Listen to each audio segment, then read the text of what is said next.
Magandang umaga, Pilipinas! Welcome to Eagle News Mornings from Canada.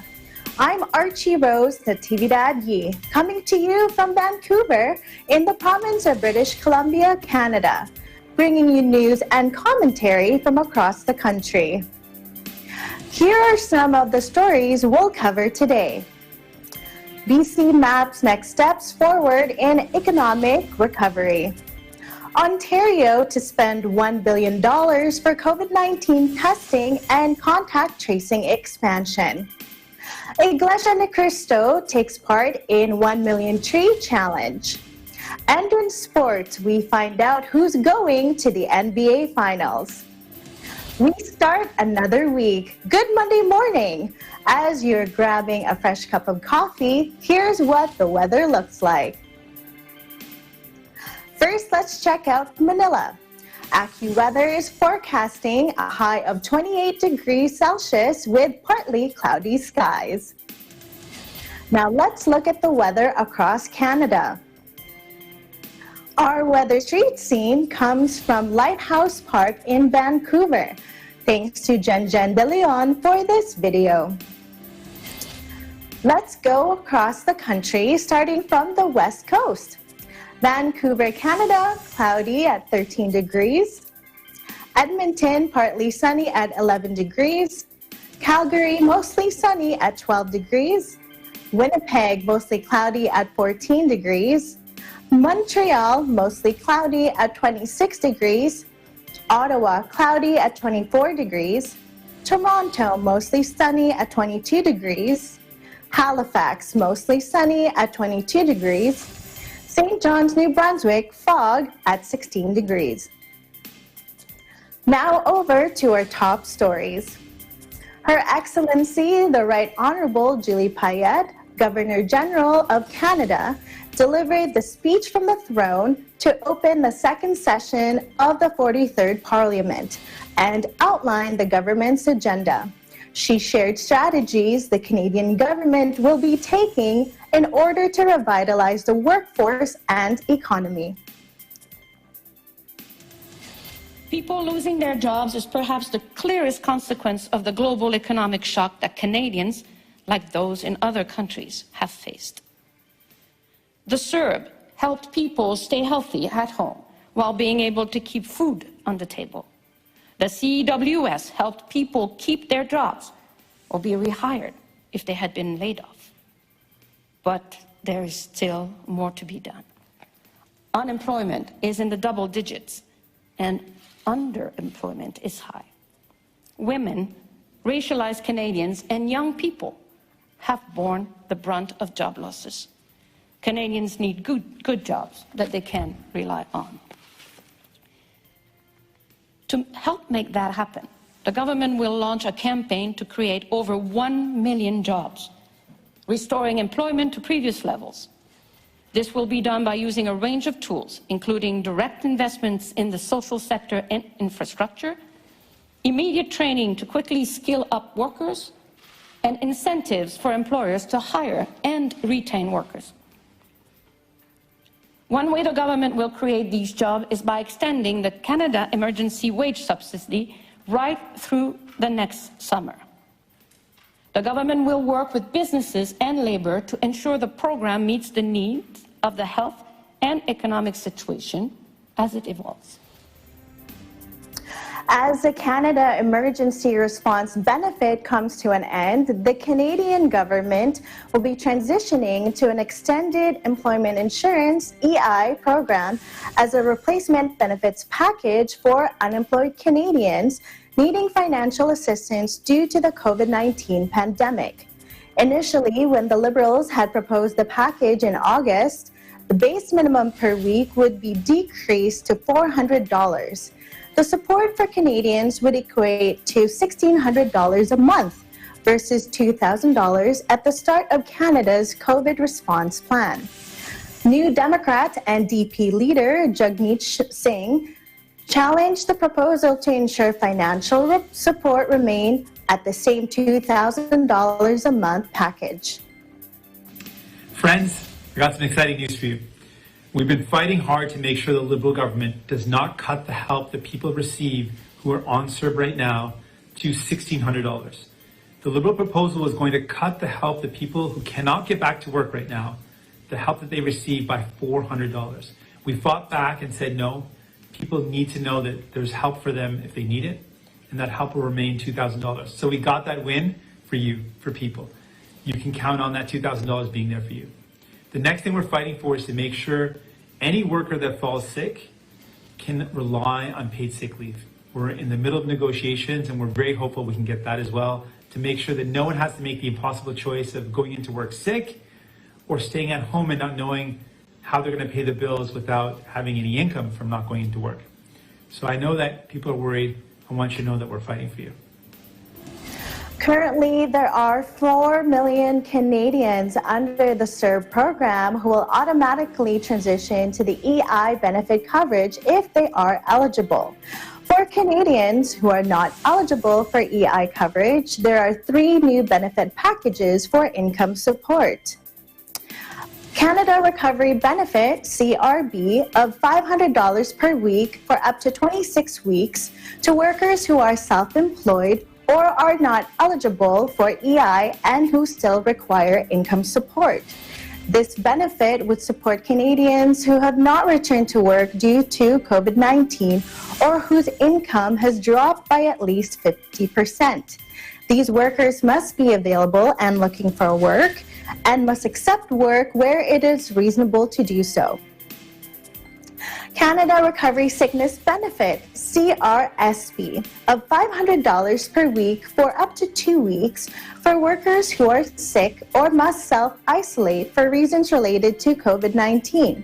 This benefit supports the commitment to ensure all Canadian workers have access to paid sick leave. And a Canada Recovery Caregiving Benefit, or CRCB, of $500 per week for up to 26 weeks per household for eligible Canadians unable to work because they must care for a child under the age of 12 or a family member because schools, daycares, or care facilities are closed due to COVID-19, or because the child or family member is sick and is required to quarantine. The Minister of Employment, Workforce Deployment and Disability Inclusion, Carla Qualthrow, discussed the COVID-19 aid legislation. Combined, these 3 new benefits would create a safe bridge to help Canadians span the gap between the complete lockdown of last spring and a safe and gradual reopening of the economy this fall and winter. I want to also take a moment to highlight our government's commitment to building a stronger workforce. As laid out in this throne speech, we have an opportunity to not just support Canadians, but grow their potential. That means making historic investments in training and working with provinces and territories to ensure Canadians across the country have access to the tools and skills training they need to succeed. As a first step, this bill outlines an investment of $1.5 billion to the provinces and territories to support on-the-ground training services for Canadians. This initial investment will be done through the existing workforce development agreements and labour market development agreements. We're digging in to make sure that we continue to support people because we're very much still in a crisis. If we want to get to the point where we build back better, we need to make sure that the people who need our help the most get the support they need. In addition, the minister also shared a disability inclusion plan that will have a new Canadian disability benefit, a robust employment strategy for Canadians with disabilities, and a better process to determine eligibility for government disability programs and benefits. Joining us live is Eagle News correspondent Kathleen Cruz. Good morning, Kathleen. Good morning, there you go. Good morning, Archie Rose. Sorry for that. So what does the recovery plan in British Columbia look like? Yes, as mentioned, BC government released the latest steps towards economic recovery plan in response to the COVID-19 pandemic, spreading $1.5 billion financial support across different sectors. Here is Premier John Horgan. There was no government that had a playbook for how to deal with a global pandemic. And when you're building a plan for people, you have to talk to them. This plan is built on extensive consultation with individuals, groups, and communities. The pandemic continues to challenge us in unprecedented ways, but fundamental priorities remain the same. We need to protect people's health, we need to keep the economy open safely, and we need to support communities. The recovery plan will have 4 main priorities. First, making healthcare better by hiring 7,000 new frontline health workers, including additional healthcare aides to manage outbreaks in long-term care homes, and 600 contact tracers to address COVID-19 more efficiently. Second, supporting skills training and creating job opportunities so that people can find jobs in high-demand fields. This package will also include additional support to tourism-related businesses and communities, which had been greatly hit by the pandemic.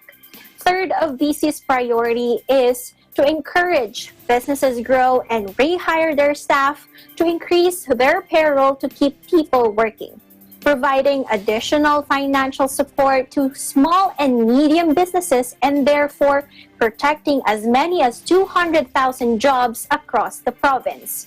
Lastly, additional restart funds to improve community infrastructure and support local governments to provide valuable services that people of British Columbia depend on. Our recovery, of course, will not happen overnight. There's a long road ahead of us, and it will require a constant opportunity for us to adapt and innovate to changing circumstances. We are not alone. We are joined in this global pandemic by 7 billion souls around the globe. And British Columbians can lead the way in so many different ways. This economic recovery plan starts us down that path. In Vancouver, Kathleen Cruz, Eagle News, we live in interesting times. Thank you so much, Kathleen. You know, at the same time that this economic recovery plan is underway, BC is actually heading into another election. You know, what are your observations? Is this the right time to hold an election? You're right, Archie Rose. Yeah, BC's election is on the way. And in my opinion, I think BC government has always been in good position in making decisions during these unprecedented times of pandemic. If a call for an election is for the betterment of British Columbians, then I don't have anything against for it. As far as I am concerned, is it necessary or is it unnecessary? Maybe not, or maybe not. Should we delay it? I'm not sure, but we could only rely to our leaders at the moment, and they make the decisions anyways. So as long as I am voting safely, and which I will do through advanced mail-in ballots, because for sure I'm not going to voting polls to actually vote there in person and then be in the crowd, so I'm not going to do that. But if an option given to us right now is having advanced voting mail ballots, then I would probably do it too. Yep, definitely. I agree with you. I myself also registered for advanced mail-in voting to avoid having to vote in person. And it's amazing, as soon as they had announced that, about 60,000 people had applied for the same service. So thanks, Kathleen, for your report. Still to come, Ontario is investing $1 billion to expand COVID-19 testing and contact tracing. INC members take part in 1 million tree challenge. And in sports, we find out who's going to the NBA Finals. You're watching Eagle News Mornings from Canada.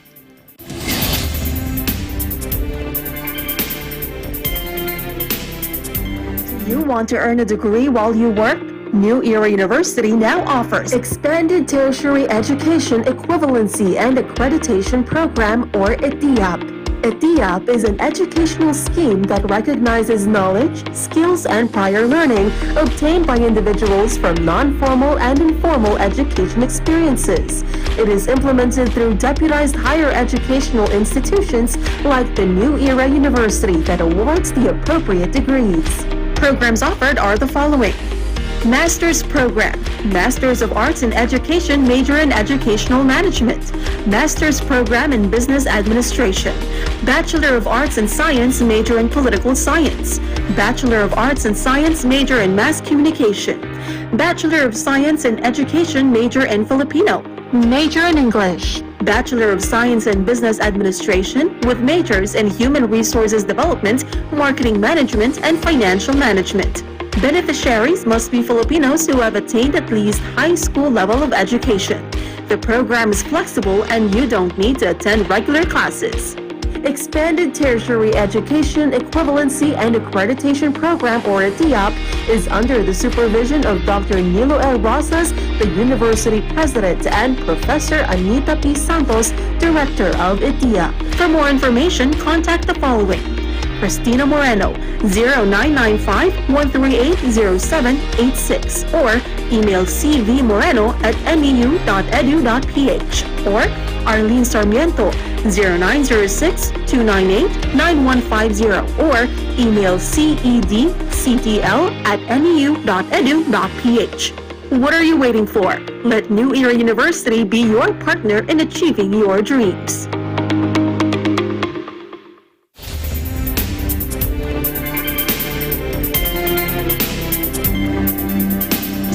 Welcome back. You are watching Eagle News Mornings from Canada. I'm Archie Rose Natividad Yi from Vancouver. Eagle News correspondent Ashley Sakmar reports on what the Ontario government is doing to increase COVID-19 testing within the province. They're always ready to help and are quick in responding to the needs of our fellow men and the community. They're consistent in holding aid to humanity outreach programs in different places of the world. This time, the Iglesia ni Cristo or Church of Christ members are taking part in doing something valuable for our environment's welfare for future generations. This is our very first volunteer event related to that challenge. I was contacted by the Church of Christ with the offer and of having hundreds of volunteers able to help us with this 1 million tree challenge. They contacted a member of the church and he was really easily able to find all these volunteers on a pretty short notice. So we would not be able to do this type of activity without the support of community members, members of the Church of Christ. So we're very appreciative. Everyone's spirit, everyone's commitment, friendliness has been amazing. We've only known each other a very short period of time, but I know we're going to have a really great partnership in the future. They're participating in the 1 Million Trees Challenge of Winnipeg's Mayor Brian Bowman. Members of the Iglesia ni Cristo or Church of Christ are gathered while following the COVID-19 restrictions to respond to the call of Mayor Brian Bowman to plant hundreds of trees here at Woodsworth Park in Winnipeg, Manitoba, Canada. Today is really special because Church of Christ has actually made a commitment to our environment. You know, our kids and others, we know how important our environment is, and that's really what today's all about. We're planting trees. So members of the Church of Christ have been out for the last couple of days. I think they've planted over 250 trees in a park, and that's really thinking into the future. It is about protecting our environment. The more trees we have, the better it is. So at this point, you know, I think it's great just to recognize how Church of Christ has really stepped up once again on a very important social issue. Reporting for Eagle News from Manitoba, Canada, I'm Kathleen May Pangan. We live in interesting times. What a wonderful initiative by the Iglesia ni Cristo. Thank you so much, Kathleen. Let's jump to sports. We go to the NBA, where the dominance of LeBron James and Anthony Davis were too much to handle for the resilient and young Denver Nuggets. EBC sports correspondent Tenny Sumagi is with us this morning with more of the Western Conference champions, the LA Lakers. Good morning, Archie. I'm one happy camper this morning as my Lakers have made it to the NBA Finals. LeBron James is back in his 10th NBA Finals as he led the Lakers to oust the Denver Nuggets 117-107 yesterday. But he couldn't do it without a great supporting cast. We'll hear more from first-time NBA Finals newbies Alex Caruso and Kyle Kuzma, plus the former All-Star center Dwight Howard. And then me individually, just the journey I've been on my whole life, you know, just kind of getting to this point. Really cool, you know. I don't know how to state it other than that, man. It's just super cool for me to be able to have this experience and play meaningful minutes and to play well and be on the court with LeBron scoring 10 points or something to close out the game in big time moments. You know, it's a blessing to play basketball, man. It's an incredible feeling. It's a feeling that you can't take for granted because you never know when you're going to get back to this. So, especially for me, you know, I'm just embracing it all. Like you said, I've been, me and Alex, we've been here through the dark days of Laker Nation, losing seasons and the rebuild, and to be here now in the finals is just a testament to just a lot of hard work from obviously us as players and the front office for making the right decisions. And I'm just super happy to be here. Just having this opportunity again, you know, I just promised myself if I ever got a chance to get back, you know, I was going to give everything I got to help our team win. I'm exhausted. I didn't think that, you know, this would ever happen. But I just so thankful and grateful that I've had this opportunity, and I'm going to make the most of it. Just go back. Okay. Who will the Lakers face in the NBA Finals? Tune in to Eagle News for more whether or not the Lakers will face the Heat or the Celtics. In New York, Tenny Samagi, Eagle News, we live in interesting times. Thanks so much, Tenny. We know that the Lakers is your choice to win the NBA Finals. Can you elaborate on why you think they will win it all? Definitely. It's been an emotional ride for the Lakers due to the death of Kobe Bryant. So, you know, of course, they're going to be a favorite because they're doing this all for the Mamba. And it's been 10 years since the Lakers have been to the NBA Finals, since Kobe Bryant was still on the team. So, you know, they have every right and every reason to win the NBA Finals. And who doesn't love to see LeBron James back into the finals? We missed that last year, but, you know, the last year belonged to Canada, of course, and the Toronto Raptors. Well, that's wonderful. You know, despite the situation today with COVID-19, NBA or basketball definitely is keeping everybody, you know, in joyful spirits and really excited. So thank you so much for joining us. Eagle News correspondent Ashley Sackmar reports on what the Ontario government is doing to increase COVID-19 testing within the province.